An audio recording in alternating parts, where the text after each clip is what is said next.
Selamat malam. Kita hidup di zaman yang serba terhubung. Setiap detik, informasi mengalir deras tanpa henti.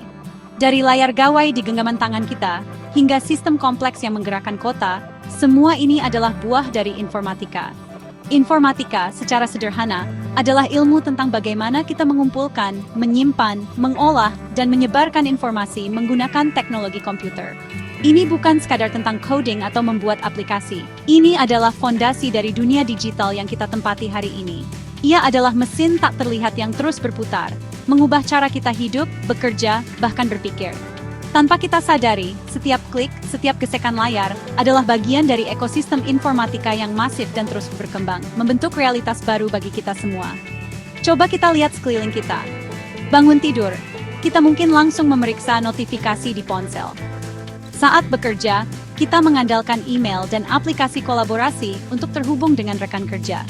Ketika lapar, kita bisa memesan makanan hanya dengan beberapa ketukan jari. Semua kemudahan ini adalah contoh nyata dari penerapan informatika dalam kehidupan sehari-hari. Internet, media sosial, platform belanja online, hingga aplikasi transportasi, semuanya adalah produk informatika. Teknologi ini telah meresap begitu dalam ke setiap sendi kehidupan, menjadi seperti udara yang kita hirup.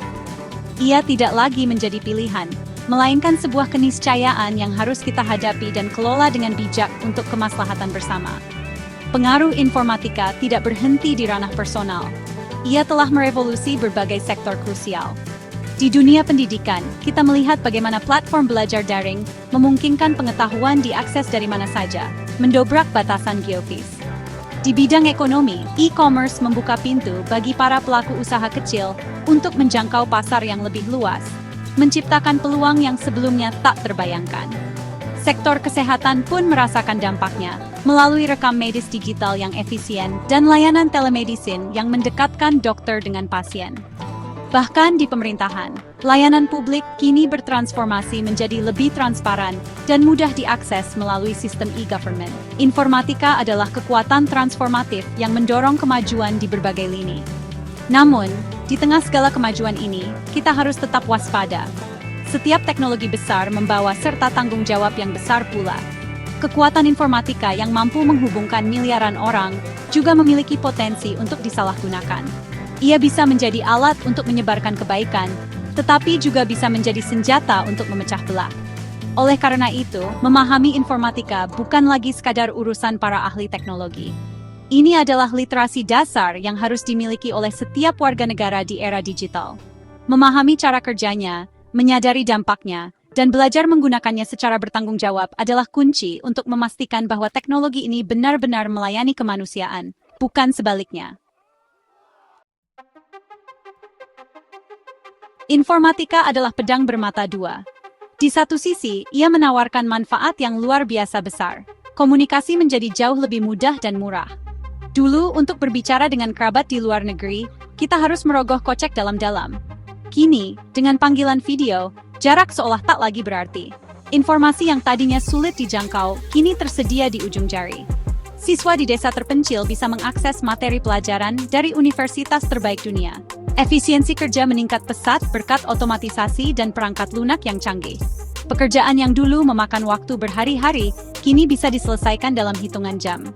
Semua ini adalah sisi terang dari kemajuan teknologi informasi yang patut kita syukuri. Peluang ekonomi baru juga terbuka lebar. Siapa sangka, hobi membuat kue di rumah bisa menjadi bisnis berskala nasional berkat media sosial dan platform e-commerce. Para kreator konten, pengembang aplikasi, hingga analis data adalah profesi-profesi baru yang lahir dari rahim informatika. Ekonomi digital memberikan panggung bagi siapa saja yang memiliki kreativitas dan kemauan untuk belajar. Ini adalah demokratisasi peluang, di mana akses dan konektivitas menjadi modal utama. Potensi ini sangat besar untuk mendorong pertumbuhan ekonomi dan mengurangi ketimpangan jika dikelola dengan baik. Namun kita tidak boleh hanya terpukau pada sisi gemerlapnya saja, karena di baliknya ada sisi gelap yang mengintai. Di sisi lain, ancaman yang dibawanya tidak bisa dianggap remeh. Ketergantungan pada gawai adalah salah satu masalah paling nyata. Banyak dari kita yang merasa cemas jika terpisah dari ponsel, bahkan untuk sesaat. Interaksi tatap muka yang hangat terkadang tergantikan oleh komunikasi digital yang dangkal, yang pada akhirnya dapat memicu perasaan isolasi sosial. Ironis, teknologi yang dirancang untuk menghubungkan justru bisa membuat kita merasa semakin kesepian. Ruang digital juga menjadi lahan subur bagi penyebaran hoaks dan disinformasi. Sebuah berita bohong bisa menyebar lebih cepat dari kebenaran, memicu kepanikan, bahkan konflik sosial. Ini adalah tantangan serius bagi kesehatan demokrasi kita. Selain itu, ada pula ancaman kejahatan siber yang terus berevolusi. Penipuan online, pencurian data pribadi, dan peretasan menjadi risiko yang harus kita hadapi setiap hari.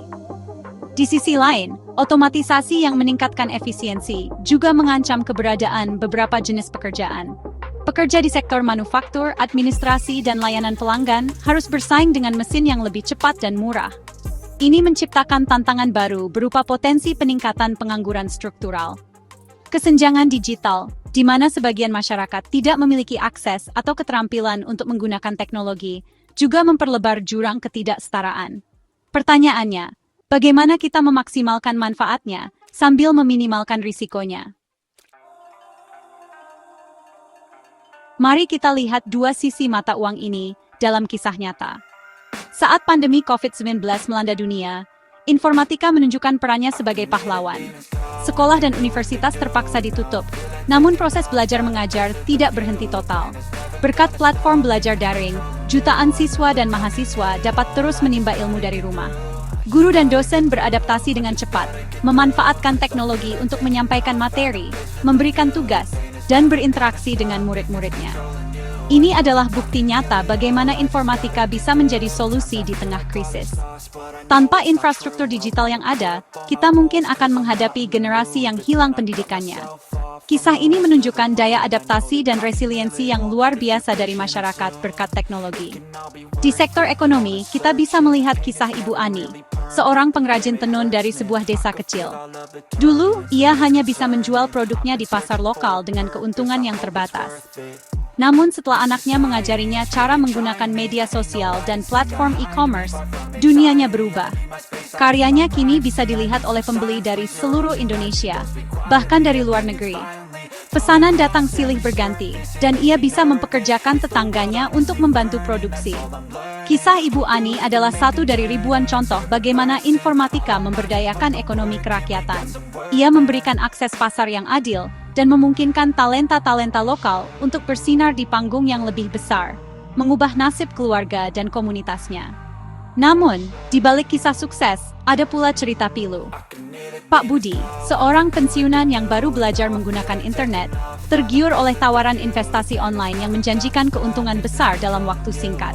Tanpa berpikir panjang, ia mentransfer seluruh dana pensiunnya. Beberapa minggu kemudian, ia baru menyadari bahwa dirinya telah menjadi korban penipuan. Uang hasil kerja kerasnya seumur hidup lenyap begitu saja. Kisah Pak Budi adalah pengingat pahit tentang bahaya yang mengintai di dunia maya. Kemudahan transaksi digital, jika tidak diimbangi dengan kewaspadaan dan literasi keuangan yang cukup, bisa menjadi jerat yang mematikan. Ini bukan sekadar kehilangan uang, tapi juga hancurnya harapan dan kepercayaan. Perubahan sosial yang dibawa informatika juga sangat terasa pada generasi muda. Mereka tumbuh sebagai digital natives, yang dunianya tidak terpisahkan dari internet dan media sosial. Pola pikir, cara berkomunikasi, bahkan cara mereka memandang diri sendiri sangat dipengaruhi oleh realitas digital. Di satu sisi, ini membuat mereka lebih kreatif, terbuka, dan terhubung secara global. Namun di sisi lain, tekanan untuk selalu tampil sempurna di media sosial, perundungan siber, dan paparan konten negatif menjadi tantangan kesehatan mental yang serius. Kesenjangan budaya dan pemahaman antara generasi digital dan generasi sebelumnya seringkali menimbulkan friksi dalam keluarga dan masyarakat. Ini adalah realitas kompleks yang harus kita navigasi bersama. Menghadapi dampak informatika yang begitu kompleks, kita tidak bisa hanya berpangku tangan.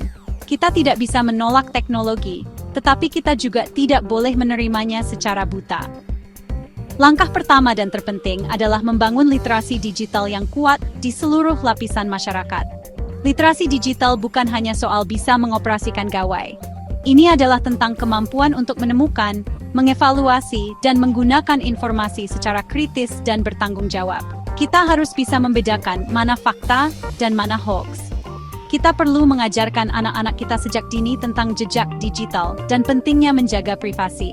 Pendidikan literasi digital harus menjadi bagian integral dari kurikulum sekolah dan program pemberdayaan masyarakat. Selanjutnya, kita perlu mengembangkan etika digital. Sama seperti di dunia nyata, dunia maya juga memiliki aturan dan norma yang harus dihormati. Berkomunikasi dengan sopan, menghargai perbedaan pendapat, tidak menyebarkan kebencian, dan melindungi data pribadi orang lain adalah pilar-pilar etika digital. Pemerintah dan platform digital memiliki peran untuk membuat regulasi yang jelas dan menegakkan aturan main yang adil. Namun, tanggung jawab terbesar ada pada diri kita masing-masing sebagai individu. Kita perlu mengatur waktu layar kita secara seimbang, memastikan teknologi tidak mengambil alih hidup kita. Kesadaran untuk menggunakan teknologi secara sehat dan beretika adalah fondasi dari masyarakat digital yang beradab. Keamanan data pribadi adalah isu krusial lainnya yang tidak boleh diabaikan. Di era di mana data adalah mata uang baru, kita harus lebih waspada dalam melindunginya. Gunakan kata sandi yang kuat, aktifkan verifikasi 2 langkah, dan berhati-hatilah dalam membagikan informasi pribadi secara online. Pemerintah perlu membuat undang-undang perlindungan data pribadi yang kokoh dan memastikan penegakannya berjalan efektif. Perusahaan teknologi juga harus lebih transparan tentang bagaimana mereka menggunakan data pengguna dan bertanggung jawab penuh jika terjadi kebocoran. Keamanan siber adalah tanggung jawab kolektif yang membutuhkan kerjasama antara individu, industri, dan negara untuk menciptakan ekosistem digital yang aman. Pada akhirnya, tujuan kita adalah memanfaatkan kekuatan informatika untuk kebaikan bersama, sambil terus waspada terhadap risikonya. Teknologi hanyalah alat. Seperti pisau, ia bisa digunakan untuk memasak makanan yang lezat, atau bisa digunakan untuk melukai. Arah penggunaannya sepenuhnya berada di tangan kita, manusia. Mari kita menjadi pengguna yang cerdas, kritis, dan beretika. Mari kita jadikan informatika sebagai jembatan yang menghubungkan, bukan sebagai tembok yang memisahkan. Dengan kebijaksanaan dan kerjasama, kita dapat membangun masa depan digital yang lebih inklusif, adil, dan manusiawi untuk semua. Karena di panggung mata najwa, kita percaya bahwa suara publik dan kecerdasan kolektif adalah kunci untuk menavigasi zaman. Terima kasih.